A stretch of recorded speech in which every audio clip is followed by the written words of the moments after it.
नमस्कार सगळ्यांना, तुम्हा सगळ्यांचं आणखीन एका नवीन व्हिडिओमध्ये खूप खूप स्वागत। आज मी तुम्हाला दसरा स्पेशल सीताफळ बासुंदी करून दाखवणार आहे, त्यामुळे व्हिडिओ शेवटपर्यंत नक्की बघा। त्यासाठी लागणारं साहित्य आहे अर्धा लिटर दूध, जायफळ, वेलची पूड, ड्राय फ्रूट, सीताफळ। आणि दसऱ्याला प्रत्येक जण काही ना काही गोड वेगवेगळं करण्याचा प्रयत्न करतोच, पण मी इथे काहीतरी तुम्हाला युनिक रेसिपी करून दाखवणार आहे, त्यामुळे तुम्ही हा व्हिडिओ शेवटपर्यंत नक्की बघा। मी आता हे पूर्ण पिकलेले सीताफळ आता मी त्याचा आतला गर काढून घेते आणि आपल्याला हे मिक्सरला फिरवून घ्यायचं आहे। म्हणजे अगदी थोडंसं मिक्सरला फिरवायचं आहे, नाहीतर मग त्या बिया पण मिक्सरला फिरल्या जातात। सीताफळाचा गर माझा मिक्सरला फिरवून झाला इथे। आता तो मी एका चाळणीच्या सहाय्याने सेपरेट करून घेते, म्हणजे बिया सेपरेट होतील आणि गर वेगळा मिळेल आपल्याला बासुंदीसाठी।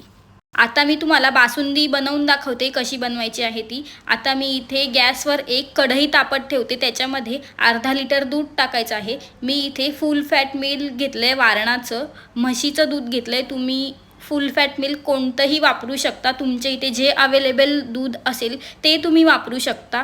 मी इथे वारणाचं वापरलंय। गॅसच्या फुल फ्लेमवर आपल्याला ह्या दुधाला पूर्ण उकळ काढून घ्यायची आहे। एक उकळ आल्यानंतर स्लो गॅसवर आपल्याला हे दूध पूर्ण आटेपर्यंत गॅसवर ठेवायचं आहे। म्हणजे अर्धा लिटर दूध पूर्ण पाव होईपर्यंत आपल्याला ह्याचा उकळ काढून घ्यायचा आहे।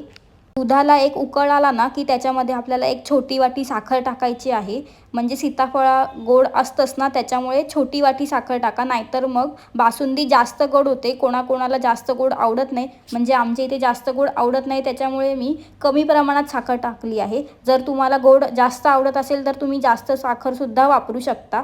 आता हे पूर्ण उकळ आलेलं आहे, आपलं दूध अर्ध झालेलं आहे। आता त्याच्यामध्ये आपल्याला सीताफळाचा जो गर काढला होता ना आपण, तो त्याच्यामध्ये टाकून घ्यायचा आहे। त्याच्यामध्ये वेलची आणि जायफळाची पूड टाकली आहे मी थोडीशी।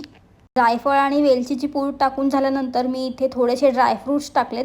मी काजू आणि पिस्ताच टाकला इथे। तुम्हाला जे ड्रायफ्रूट्स आवडतात ते तुम्ही इथे वापरू शकता। आणि ह्याला अजून एक उकळ घ्या आणि मग आपली छान बासुंदी रेडी होते। अशाच नवीन नवीन रेसिपीसाठी पायल वर्तक या मराठी यूट्यूब चॅनलला सबस्क्राईब करायला विसरू नका। आणि इंस्टाग्रामला सुद्धा फॉलो करा आणि लाईक, शेअर आणि कमेंट करा।